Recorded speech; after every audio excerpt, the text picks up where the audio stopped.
Selamat datang di channel Nanti Malam, sebuah tempat di mana cerita-cerita mistis, kisah horor dan rahasia pesugihan akan kita ungkap bersama. Di sisi kita tidak hanya mendengarkan kisah seram, tapi juga mencoba memahami sisi gelap yang sering disembunyikan oleh masyarakat. Malam ini, saya akan membawa kalian menyelami sebuah kisah yang berbeda dari biasanya.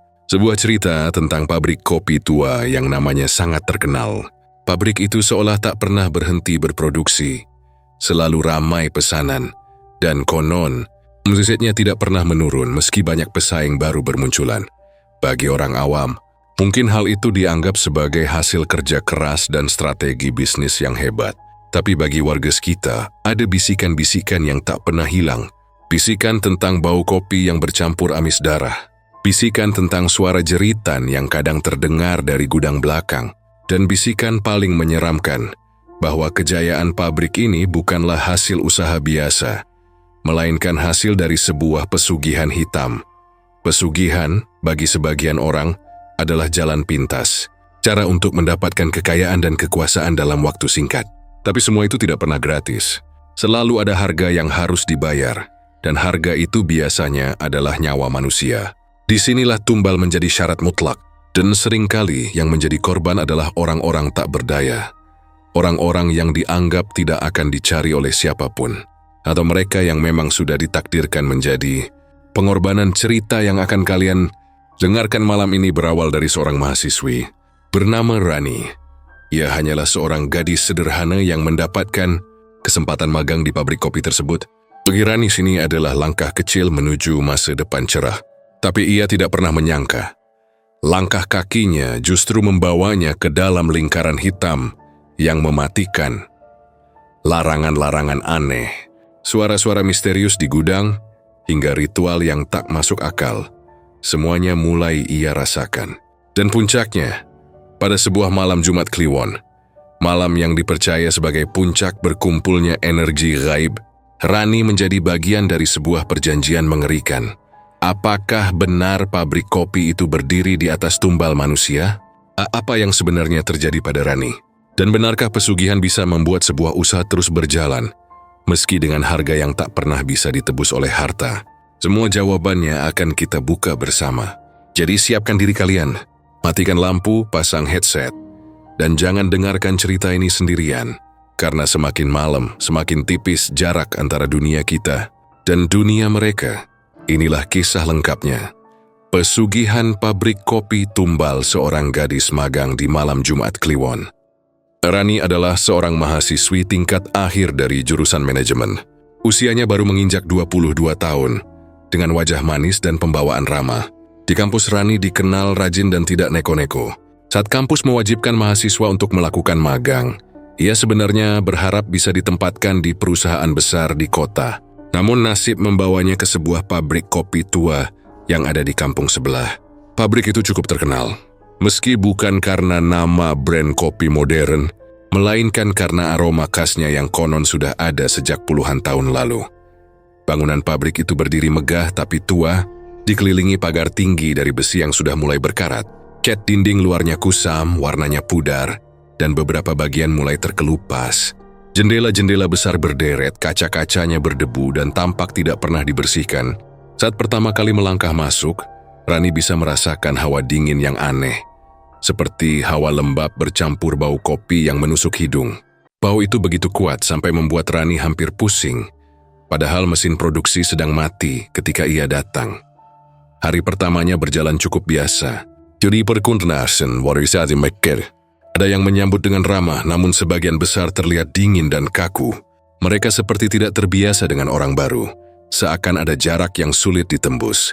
Rani hanya tersenyum sopan, mencoba menganggap semua itu wajar.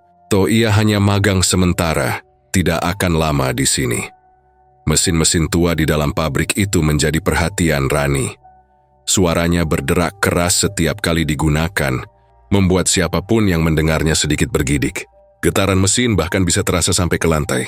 Tapi yang lebih aneh, terkadang ketika mesin mati, Rani tetap mencium bau kopi yang sangat pekat.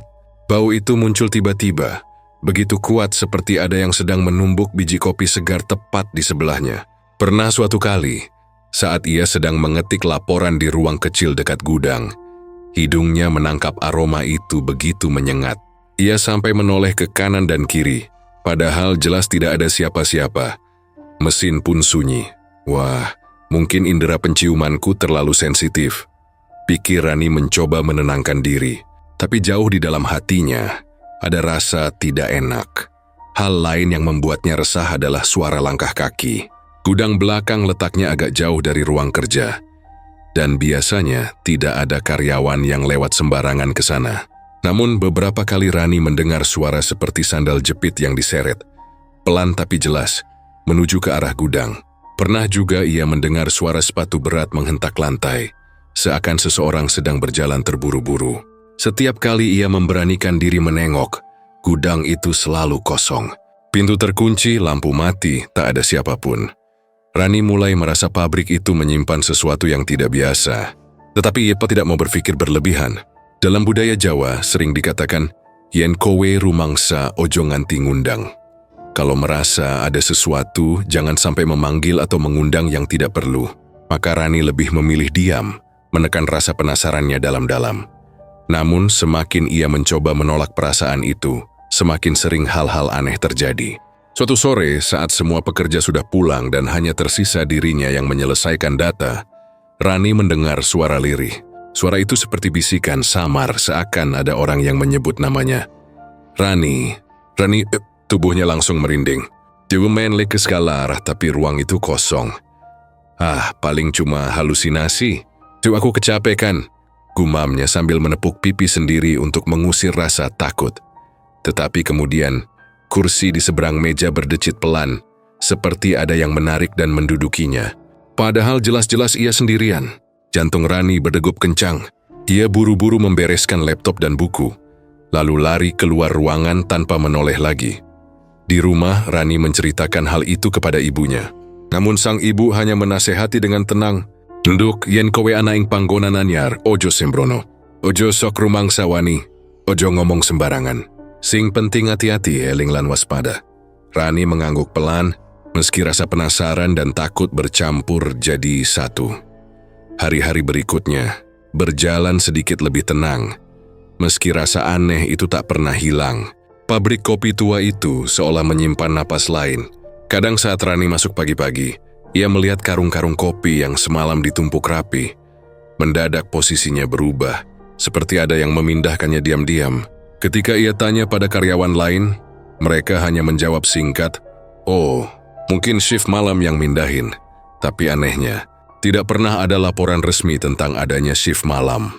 Kecurigaan Rani makin kuat ketika suatu siang, ia tanpa sengaja melihat bayangan. Saat lewat di koridor dekat gudang, matanya menangkap sesuatu.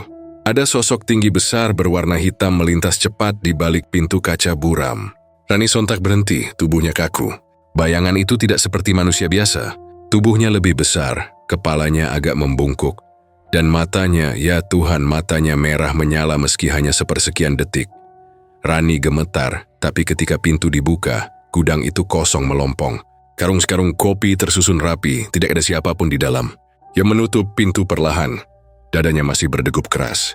Sejak saat itu, ia mulai sering berdoa dalam hati setiap kali melewati area tersebut. Malam itu Rani bahkan bermimpi aneh. Ia melihat dirinya berada di dalam pabrik, tapi suasananya gelap gulita. Bau kopi bercampur bau amis menusuk hidungnya.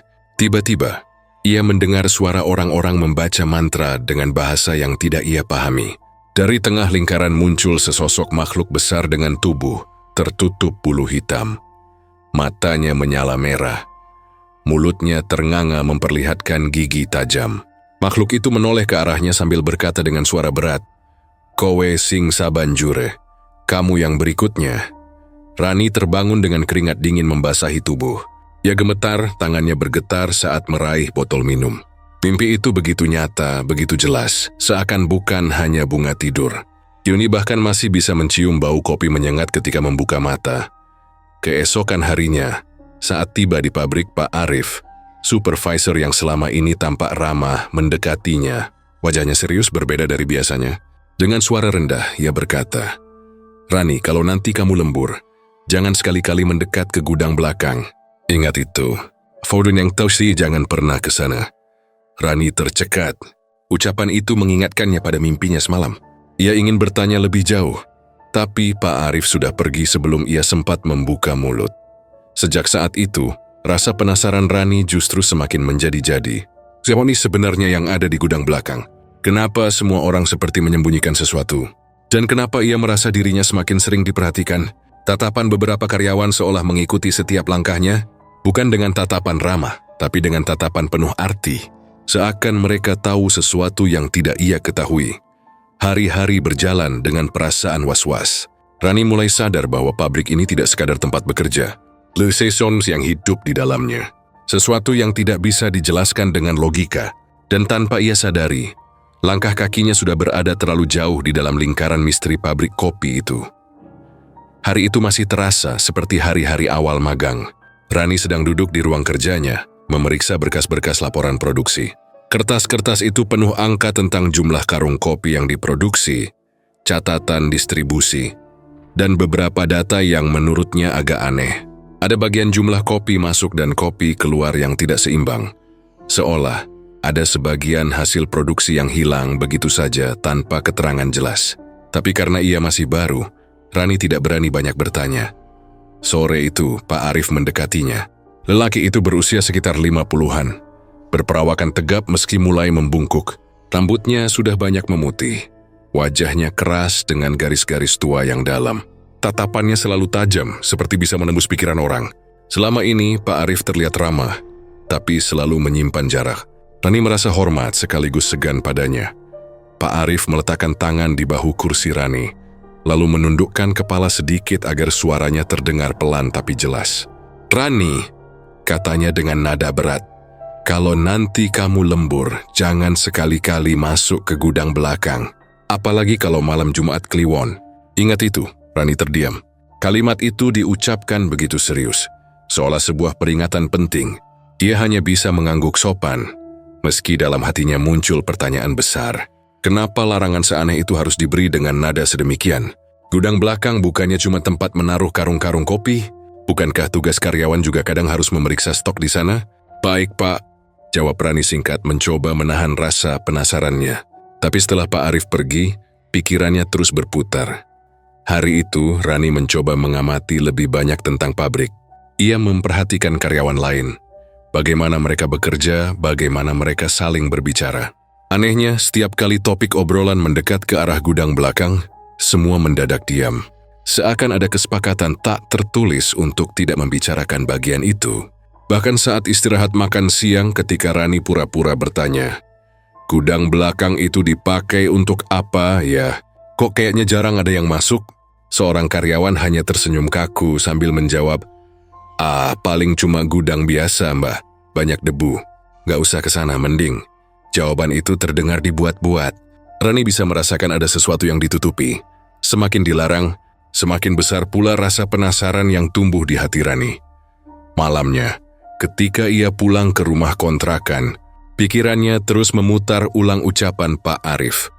Kata-kata itu bergema di kepalanya. Jangan sekali-kali masuk ke gudang belakang, apalagi kalau malam Jumat Kliwon. Malam Jumat Kliwon, telinga Rani sedikit merinding hanya dengan menyebut kata itu. Sejak kecil ia sudah sering mendengar cerita mistis dari orang-orang tua di kampung. Malam Jumat Kliwon dipercaya sebagai malam ketika dunia gaib terbuka.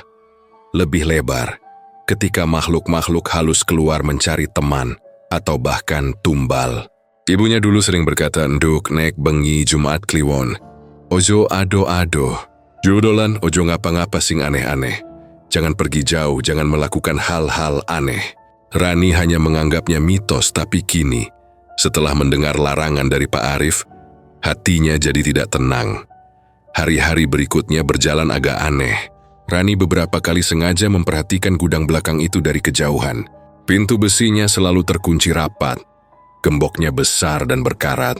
Jadi ada tanda-tanda karyawan masuk ke sana.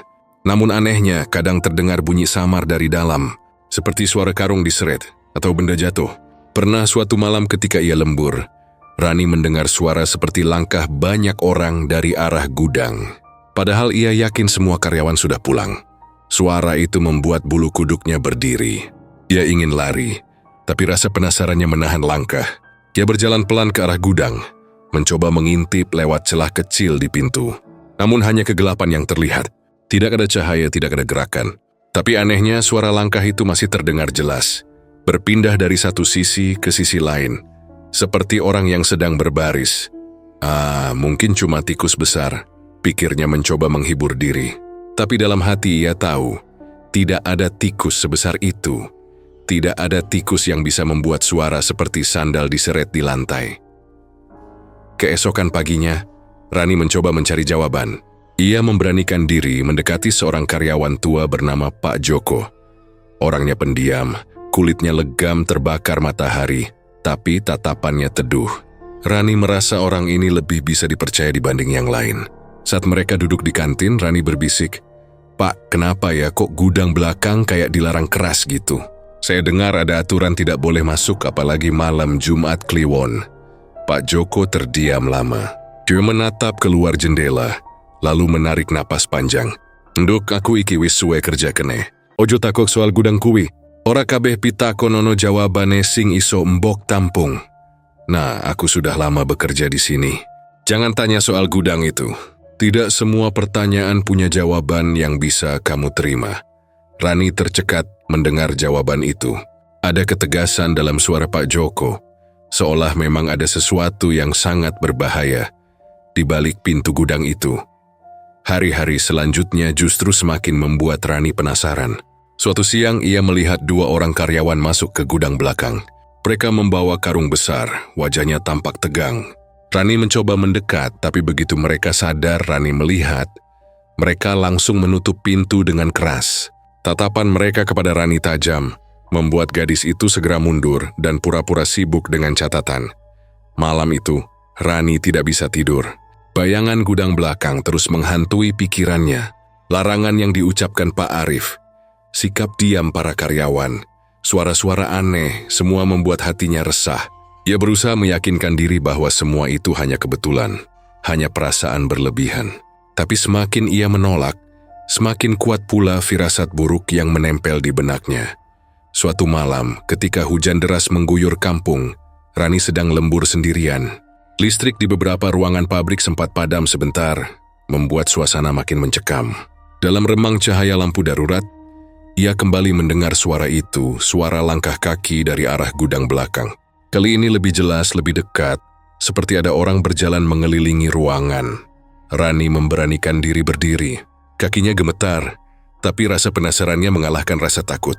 Dia melangkah pelan menuju koridor panjang yang menghubungkan ruang kerja dengan gudang. Suara itu semakin jelas, bercampur dengan suara seperti benda logam bergesekan. Jantungnya berdetak kencang, napasnya memburu. Sesampainya di depan pintu gudang, ia mendapati sesuatu yang membuat darahnya serasa berhenti mengalir. Gembok besar yang biasanya menutup rapat pintu itu kini terbuka. Pintu sedikit terbuka, menyisakan celah. Dari di dalam tercium bau kopi yang begitu pekat, bercampur dengan aroma amis yang membuat perutnya mual. Rani menelan ludah. Tangannya terulur hendak mendorong pintu, tapi tiba-tiba suara berat terdengar dari belakangnya. "Rani, ngapain kamu di sini?" Ia menoleh kaget. Pak Arif berdiri di sana, wajahnya tegang, matanya menatap tajam. Dengan cepat lelaki itu menutup pintu gudang dan mengunci gemboknya kembali. "Sudah saya bilang, jangan pernah mendekat ke sini. Apalagi malam Jumat Kliwon seperti ini," katanya dengan suara dingin. Rani hanya bisa mengangguk, wajahnya pucat. Malam itu ia pulang dengan hati yang penuh pertanyaan. Larangan itu bukan sekadar aturan biasa. Ada sesuatu yang benar-benar disembunyikan di balik gudang belakang. Dan entah kenapa, ia merasa larangan itu justru semakin menjeratnya, menariknya perlahan ke dalam lingkaran gelap yang ia belum pahami. Malam itu, hujan baru saja reda. Udara terasa lembab, dan angin yang masuk dari celah jendela membawa aroma tanah basah yang bercampur dengan bau kopi yang sudah begitu melekat di setiap sudut pabrik. Rani duduk sendirian di ruang kerjanya, dikelilingi berkas-berkas laporan yang belum selesai.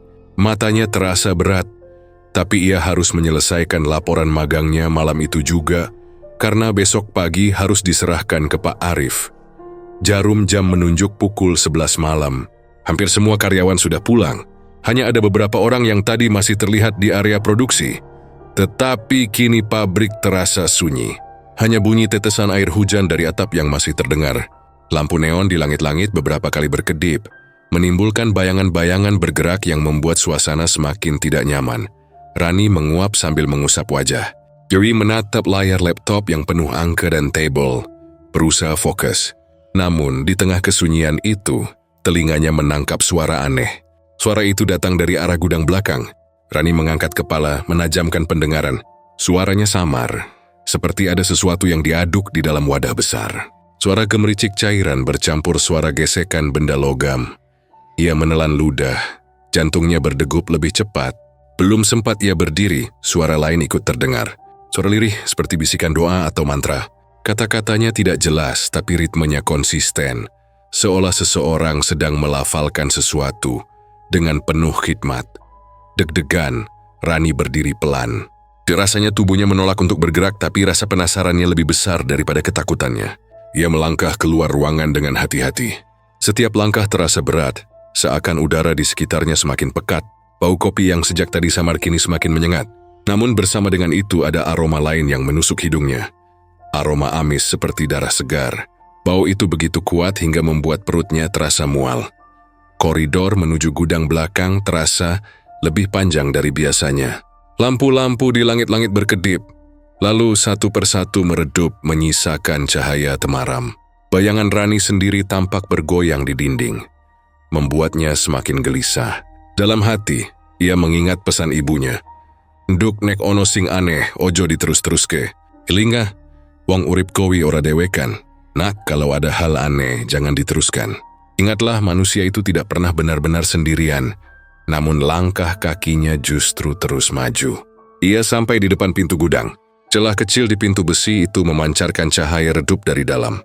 Suara mantra terdengar lebih jelas kini. Di Wispenama suara bukan hanya satu orang. Suara berat bercampur dengan suara serak. Semuanya melantunkan sesuatu yang asing bagi telinga Rani. Dengan tangan gemetar, Rani mencoba mengintip lewat celah pintu. Pandangannya langsung tertuju pada ruangan yang diterangi cahaya lampu minyak. Di dalam sini sekelisai beberapa orang karyawan berdiri membentuk lingkaran. Wajah mereka terlihat tegang, mata mereka terpejam dan mulut mereka bergerak cepat melafalkan mantra. Di tengah lingkaran itu ada sebuah wadah besar seperti baskom logam, berisi cairan merah pekat yang mengeluarkan bau amis menyengat. Rani menahan napas darah. Itu pasti darah, jantungnya berdegup semakin kencang. Dia hendak mundur, tapi matanya terpaku pada sosok lain yang muncul di pojok gudang. Sebuah bayangan hitam tinggi menjulang. Kepalanya hampir menyentuh langit-langit. Tubuhnya besar, tidak proporsional, dengan bahu lebar dan tangan panjang menjuntai ke lantai. Matanya memerah menyala, memantul di balik kegelapan. Sosok itu berdiri diam, namun aura kehadirannya begitu menekan, membuat dada Rani sesak. Rani hampir menjerit, tapi segera menutup mulut dengan tangannya. Keringat dingin membasahi pelipisnya. Yui menunduk Su, berharap tidak ada yang menyadari keberadaannya. Namun justru pada saat itu, salah satu karyawan di dalam ruangan membuka mata. Pandangannya langsung mengarah ke pintu, seakan ia bisa merasakan ada yang mengintip. Rani panik. Ia segera mundur pelan, berusaha tidak menimbulkan suara. Tapi sepatu ketsnya tanpa sengaja menginjak genangan air dari atap yang bocor, menimbulkan bunyi plesek yang cukup keras. Suara mantra di dalam ruangan langsung berhenti. Hening, sunyi yang menegangkan. Siapa itu? Suara berat Pak Arif terdengar dari dalam. Rani membeku. Jantungnya seperti hendak melompat keluar. Dengan cepat ia berlari kembali ke ruang kerjanya. Menutup pintu rapat-rapat, lalu duduk sambil menahan napas. Tubuhnya gemetar hebat. Yumi tahu apa yang baru saja dilihatnya bukanlah hal biasa. Itu bukan sekadar pekerja mengaduk kopi, itu sesuatu yang jauh lebih gelap. Beberapa menit kemudian, suara langkah kaki terdengar mendekat. Rani menahan napas, takut kalau pintu ruangannya didobrak. Tapi langkah itu hanya lewat lalu menghilang. Ia tidak berani bergerak sedikit pun sampai akhirnya jarum jam menunjukkan pukul 12 lewat. Saat ia merasa keadaan agak tenang, Rani memberanikan diri keluar. Pabrik sudah benar-benar sunyi. Lampu-lampu padam kecuali satu lampu kecil di ujung koridor. Bau amis yang tadi begitu kuat kini sudah hilang, menyisakan aroma kopi yang samar. Pintu gudang kembali terkunci rapat. seolah tidak pernah ada ritual apapun yang terjadi di dalamnya. Dengan tubuh masih gemetar, Rani segera membereskan barang-barangnya dan pulang terburu-buru. Di sepanjang jalan pulang, pikirannya penuh dengan pertanyaan. Apa yang barusan ia lihat? Kenapa ada darah di dalam pabrik kopi? Siapa sosok besar bermata merah itu? Sesampainya di kontrakan, ia langsung menyalakan semua lampu. Malam itu ia tidak bisa tidur. Bayangan sosok hitam besar itu terus muncul di benaknya. Setiap kali ia memejamkan mata, ia melihat mata merah itu menatapnya tajam. Keesokan harinya, saat kembali ke pabrik, Rani mencoba bersikap biasa, tapi matanya selalu memperhatikan orang-orang di sekitarnya. Setiap karyawan yang dilihatnya ikut dalam ritual semalam, membuatnya merinding. Seakan tak pernah terjadi apa-apa. Bahkan Pak Arif terlihat tenang, sibuk memberi instruksi. Namun saat mata mereka bertemu, Rani merasa ada sesuatu di balik tatapan itu. Seolah Pak Arif tahu apa yang Rani lihat semalam. Dan entah kenapa senyuman tipis di wajahnya justru membuat Rani semakin takut. Dalam hati, Rani mulai sadar, ia sudah terlalu jauh masuk ke dalam rahasia yang seharusnya tidak pernah ia ketahui. Pabrik kopi ini bukan pabrik biasa.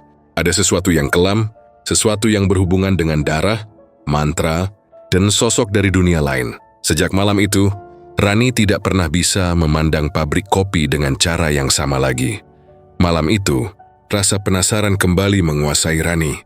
Setelah pengalaman mengerikan di malam lembur sebelumnya, ia sebenarnya berniat untuk tidak pernah lagi mendekati gudang belakang. Namun entah mengapa, semakin ia mencoba mengabaikan, semakin kuat rasa penasaran itu mencengkeram. Jadi ada bagian dalam dirinya yang ingin tahu lebih banyak. Ingin membuktikan bahwa apa yang ia lihat tempo hari bukan sekadar ilusi karena kelelahan. Hari itu, pekerja di pabrik tampak bekerja seperti biasa.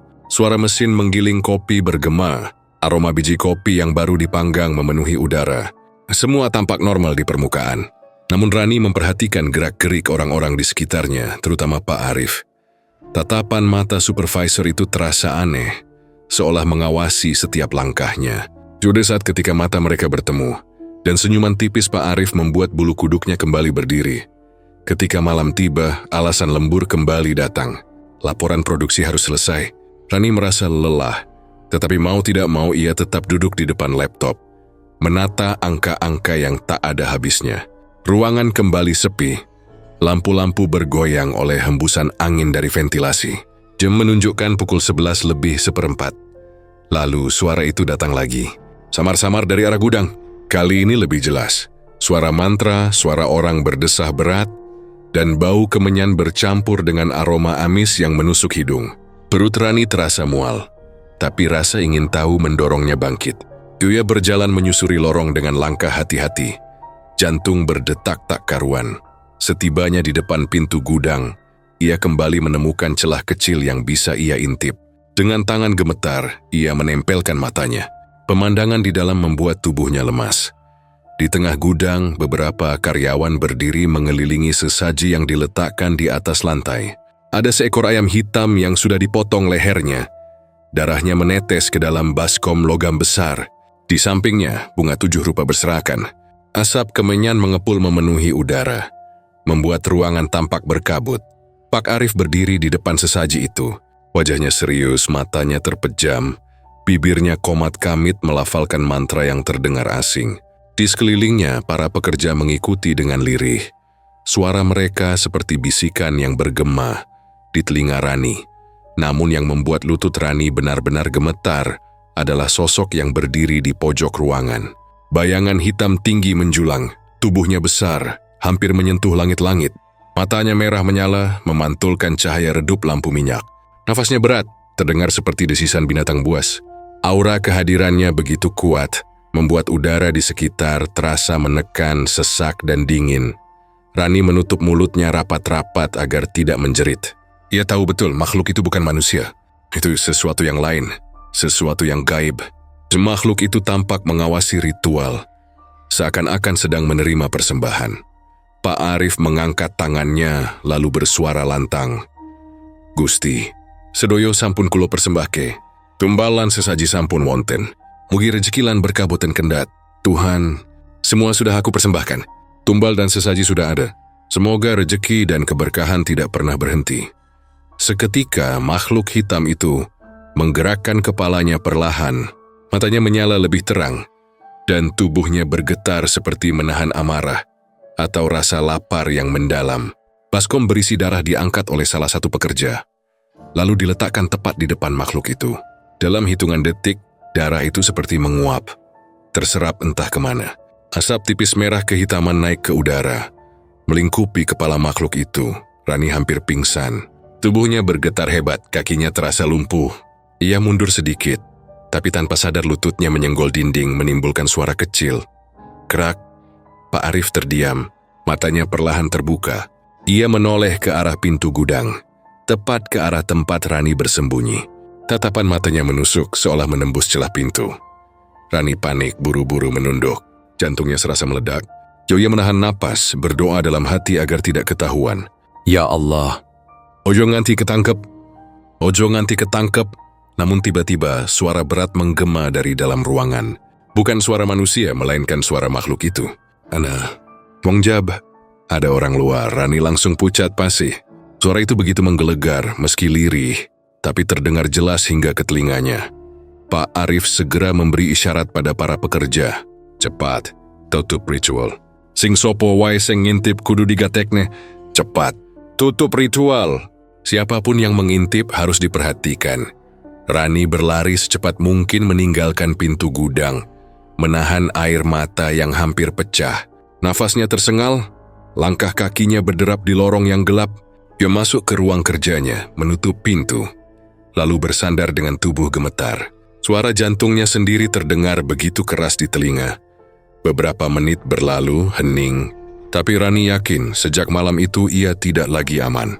Ia sudah melihat terlalu banyak. Keesokan paginya, suasana pabrik tampak normal, namun Rani bisa merasakan perubahan pada tatapan orang-orang. Beberapa pekerja menatapnya dengan sorot mata penuh tanda tanya, seolah mereka tahu ia sudah mengetahui rahasia. Pak Arif bahkan sempat mendekatinya, menepuk pundaknya sambil berkata dengan suara pelan tapi menekan, Rani, du sok kepo nek kowe pengen selamat. Ana perkara sing ora kudu kowe ngerti. Jangan terlalu penasaran kalau kamu ingin selamat. Ada hal-hal yang tidak perlu kamu ketahui. Rani hanya mengangguk meski wajahnya pucat. Dalam hati ia bertanya-tanya, berapa lama pabrik ini sudah menjalankan ritual mengerikan itu? Dan berapa banyak tumbal yang sudah diberikan demi kejayaan mereka? Malam itu saat pulang ke kontrakan, bayangan makhluk bermata merah terus menghantui pikirannya.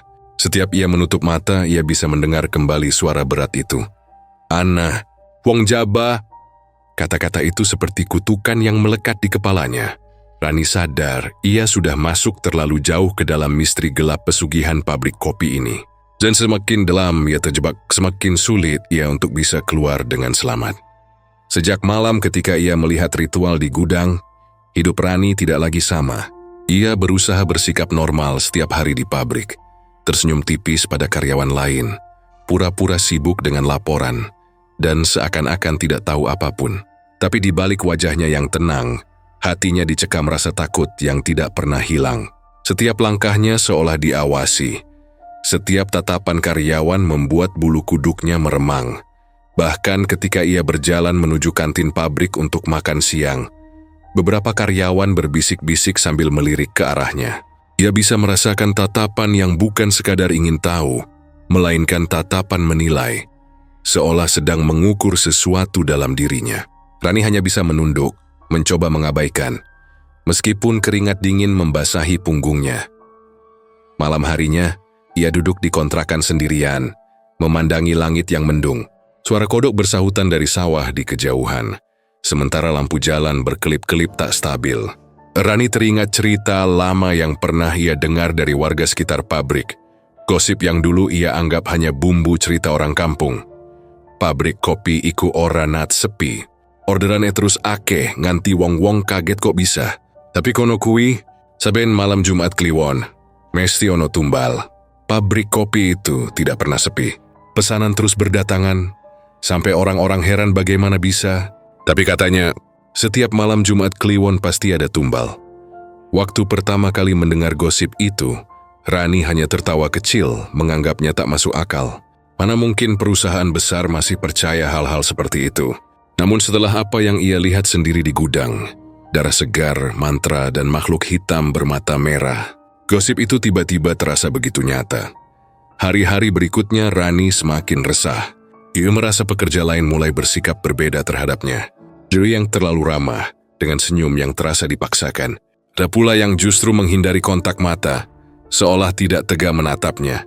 Perasaan itu semakin kuat ketika ia menangkap percakapan lirih antara dua karyawan di dekat mesin. "Sing iki tale?" tanya yang satu. "Iyo, katone cocok," jawab yang lain pelan. Rani berpura-pura tidak mendengar tapi hatinya mencelos. Kata-kata itu seperti pisau yang menusuk langsung ke dadanya. Cocok? Untuk apa? Jangan-jangan. Malam semakin sering ia isi dengan gelisah. Setiap kali mencoba tidur, mimpi buruk menghantuinya. Dalam mimpinya, ia melihat dirinya di tengah lingkaran sesaji, dengan ayam hitam dan baskom darah di sekelilingnya. Sementara makhluk bermata merah itu mendekat, membuka mulut besar dipenuhi gigi tajam. Rani terbangun dengan keringat deras, tubuhnya gemetar, dan air mata menetes tanpa sadar. Hari Kamis sore, suasana hatinya semakin buruk.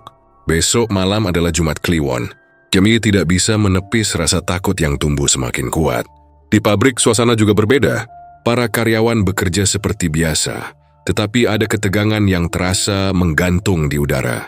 Rani menyadari, hampir semua orang seakan menunggu sesuatu.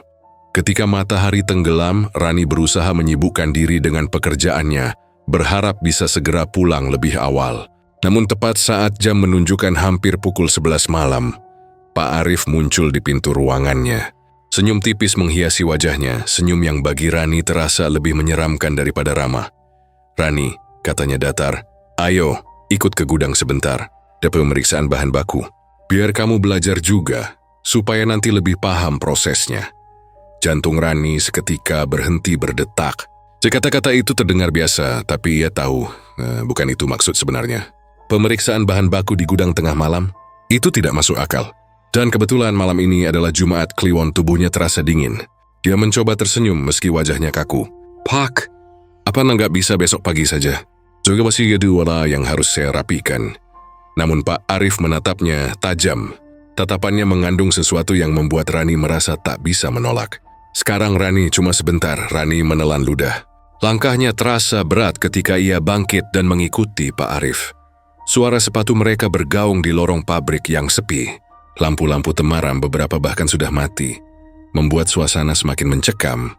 Bau kopi samar-samar bercampur dengan aroma kemenyan yang mulai tercium dari kejauhan. Setiap langkah mendekat ke gudang membuat dada Rani semakin sesak. Coba bisa mendengar suara hatinya sendiri berteriak untuk berlari, untuk melarikan diri secepat mungkin. Namun tubuhnya seakan dikendalikan rasa takut, membuatnya terus maju mengikuti Pak Arif.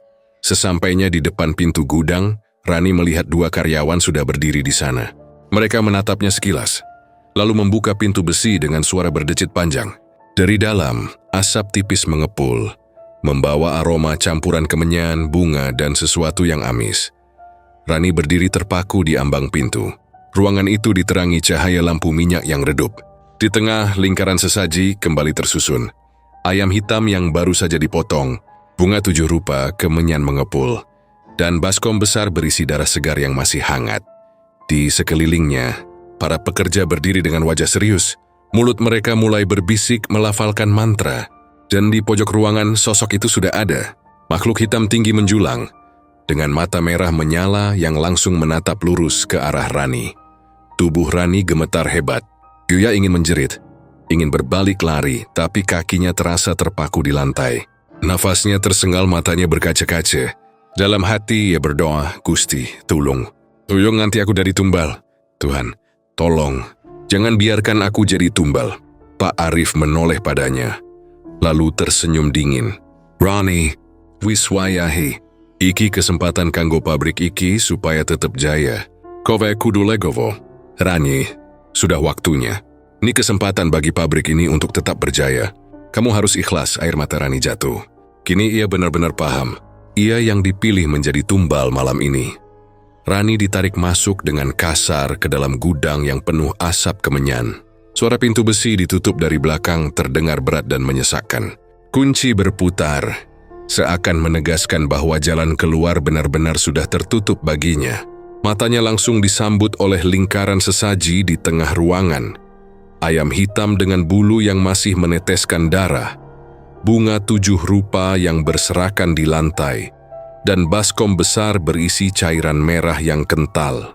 Bau amis menusuk begitu kuat, bercampur dengan wangi menyengat kemenyan yang mengepul ke seluruh sudut gudang. Semua pekerja berdiri membentuk lingkaran. Wajah mereka kaku, mata kosong seperti sudah kehilangan sisi manusianya. Mereka tidak lagi terlihat seperti karyawan biasa, melainkan bagai prajurit ritual yang tunduk pada sesuatu yang lebih besar, lebih menakutkan. Suara lirih mulai terdengar. Mantra-mantra yang diucapkan serentak bergema seperti bisikan ribuan orang. Pak Arif melangkah maju, wajahnya serius, dan matanya menatap Rani tanpa berkedip. Dengan suara berat dan datar ia berkata, "Maaf nah, ini demi kelangsungan pabrik. Kamu sudah terpilih." Kata-kata itu bagai pisau yang menusuk langsung ke hati Rani. Bibirnya bergetar, tangannya gemetar. "Pak, jangan, saya mohon. Saya cuma magang, saya belum apa-apa." Suaranya pecah, matanya sudah berkaca-kaca. Namun sebelum ia bisa berlari, 2 orang karyawan langsung menangkap tangannya. Pegangan mereka keras dingin seakan bukan tangan manusia. Rani meronta, mencoba menarik diri. Tapi tenaga mereka jauh lebih kuat. Lututnya bergetar, tubuhnya setengah diseret ke tengah lingkaran. Rani menjerit, "Lepaskan saya. Tolong jangan lakukan ini." Suaranya bergema di ruangan namun tidak ada yang peduli. Justru para pekerja semakin kencang melantunkan mantra. "Om, sing jumeneng sing dumadi. Kaula nyuwun." Suara-suara itu bercampur, tidak semuanya jelas tapi terasa begitu berat di telinga. Bau darah semakin menyengat. Dari baskom, asap tipis merah kehitaman naik perlahan, membentuk kabut pekat yang memenuhi udara. Dan saat itulah suara langkah berat terdengar dari pojok ruangan. Duk, duk, duk. Sosok itu muncul lagi. Bayangan hitam menjulang kini lebih jelas daripada sebelumnya.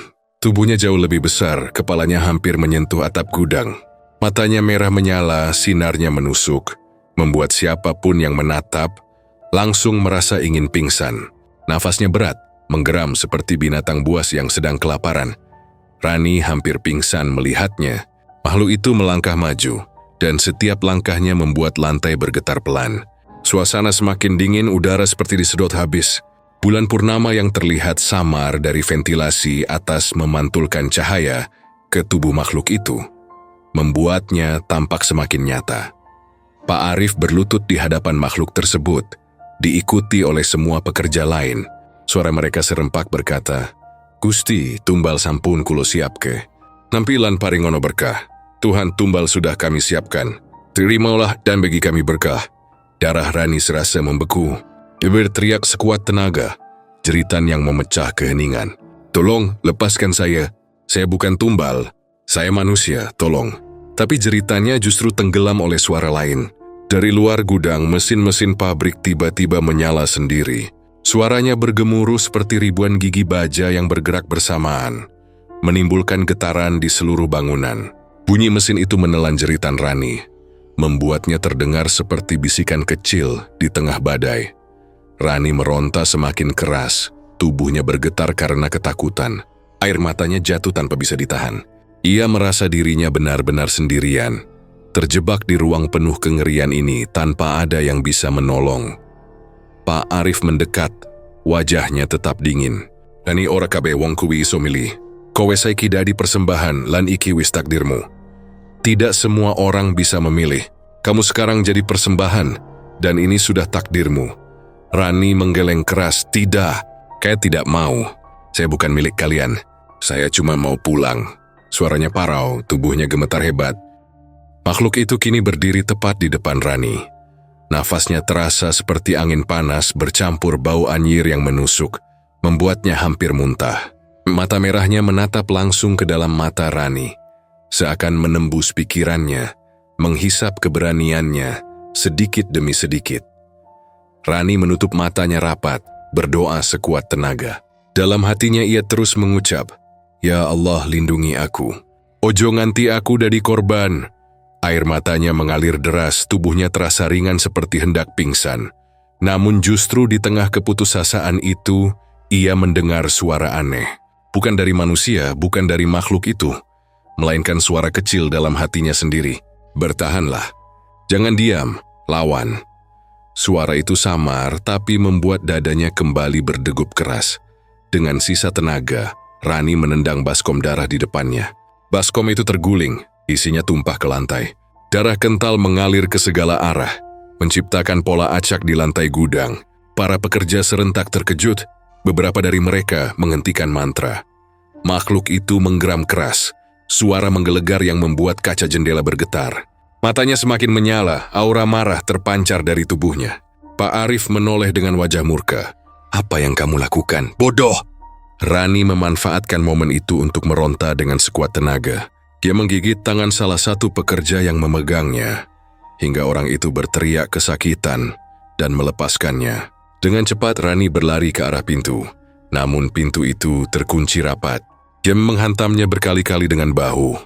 Tangannya gemetar menarik gagang besi yang dingin, tapi tidak berhasil. Di belakangnya, mantra kembali dilantunkan dengan tergesa-gesa.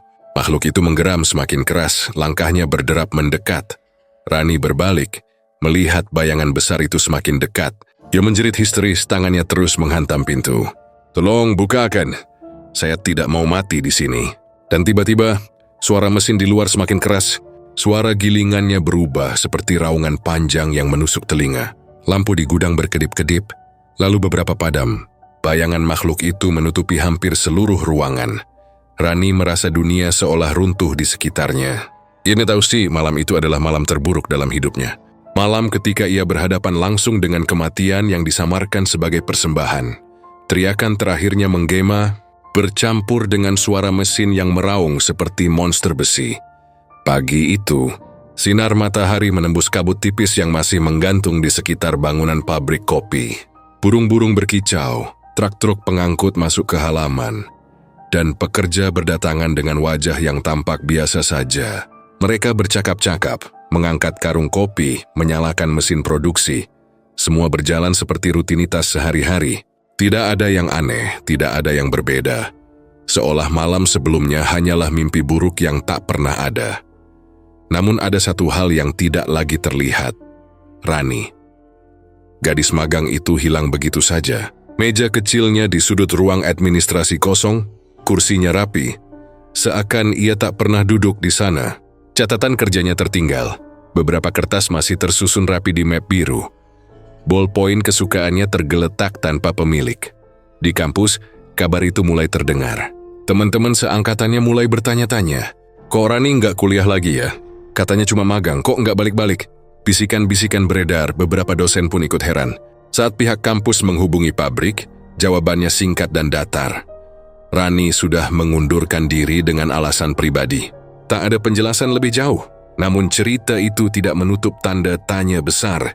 Rani bukan tipe gadis yang akan pergi begitu saja tanpa kabar. Ia rajin, supel, dan sangat peduli dengan teman-temannya.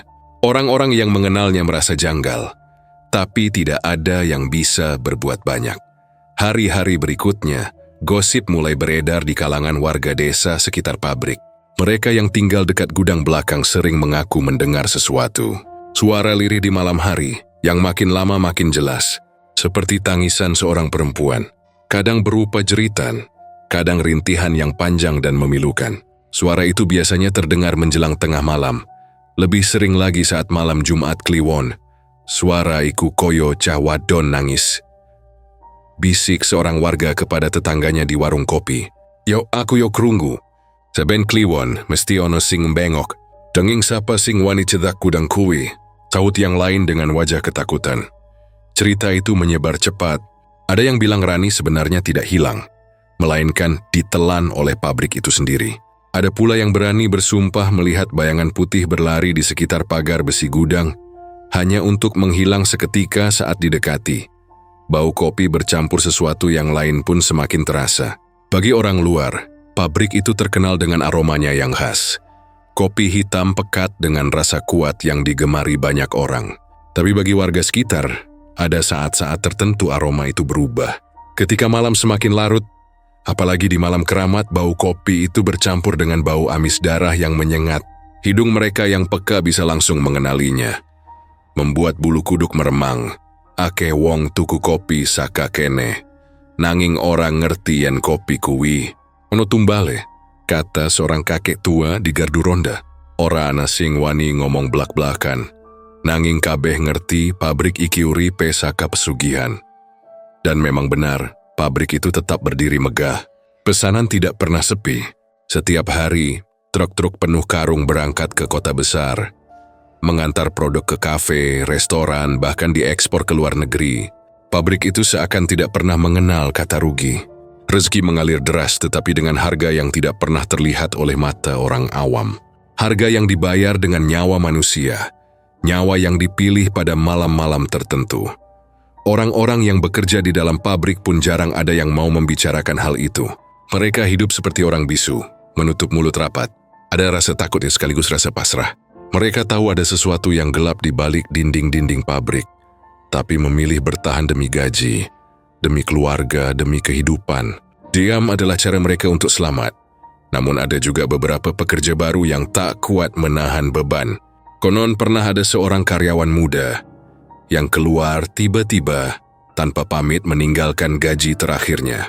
Dia hanya berkata pada keluarganya, "Aku ora iso kerja ning kono maneh. Opo sing tak delok ora iso tak lali. Nek tak cerita kakek kowe mesti ora percaya. Aku tidak bisa kerja di sana lagi. Apa yang kulihat tidak bisa kulupakan. Kalau kuceritakan kalian pasti tidak percaya." Sejak saat itu ia pergi jauh, tak pernah kembali. Waktu berjalan bulan demi bulan. Pabrik tetap berdiri, tetap berjaya. Tapi nama Rani hanya menjadi bisikan samar. Cerita setengah nyata yang beredar dari mulut ke mulut. Tidak ada jasad yang ditemukan. Tidak ada laporan resmi. Seolah-olah ia lenyap di telan bumi. Hanya satu yang tersisa. Jeritan itu. Malam Jumat Kliwon berikutnya, suara itu terdengar lagi. Kali ini lebih jelas, lebih memilukan. Seperti jeritan seseorang yang disiksa tanpa akhir. Tolong aku. Begitu samar terdengar seakan keluar dari balik dinding gudang. Warga yang mendengar langsung berlari menutup pintu rumah, menyalakan lampu, membaca doa-doa yang mereka hafal. Tidak berani mendekat. Bahkan satpam pabrik pun hanya pura-pura tidak mendengar. Menutup telinga dengan headphone. Pura-pura sibuk dengan radio kecilnya. Ada seorang ibu yang sedang lewat bersama anaknya malam itu. Anak kecilnya berhenti, menunjuk ke arah gudang dengan wajah pucat. "Bu, kok anak mbak nangis nang kono?" Suara polos itu membuat sang ibu buru-buru menarik tangan anaknya. Mempercepat langkah, wajahnya tegang. "Ohon delok-delok. Ayo cepat mulih, jangan lihat-lihat. Ayo cepat pulang." Sejak saat itu, anak itu sering demam setiap malam Jumat. Mengigau sambil memanggil nama yang bahkan tidak pernah dia kenal. Mbak Rani. Mbak Rani. Akhirnya nama Rani benar-benar membeku. Tidak ada yang berani mengungkitnya lagi. Di kampus ia dianggap mahasiswa yang menghilang tanpa jejak. Di pabrik ia hanya disebut mantan magang, yang pergi tanpa alasan. Di desa ia menjadi cerita horor sosok gaib yang suaranya masih bergema. Namun di gudang belakang pabrik, kebenaran itu tidak pernah mati. Setiap bunga 7 rupa yang diletakkan di sudut ruangan, setiap kemenyan yang dibakar, setiap darah segar yang dituang ke baskom, semua itu menjadi pengingat bahwa ada sesuatu yang harus terus diberi makan. Pesugihan itu haus, dan ia tidak pernah kenyang. Dan hingga kini pabrik kopi itu tetap berdiri megah. Aroma kopinya harum menusuk hidung, membuat orang-orang tergoda untuk membeli. Tapi bagi mereka yang tahu, di balik wangi kopi itu tersimpan rahasia yang mengerikan. Rahasia tentang darah yang bercampur dalam setiap tetesnya. Rahasia tentang jeritan seorang gadis magang yang tak pernah kembali. Malam Jumat Kliwon berikutnya akan datang lagi. Season pesugihan itu akan kembali menuntut.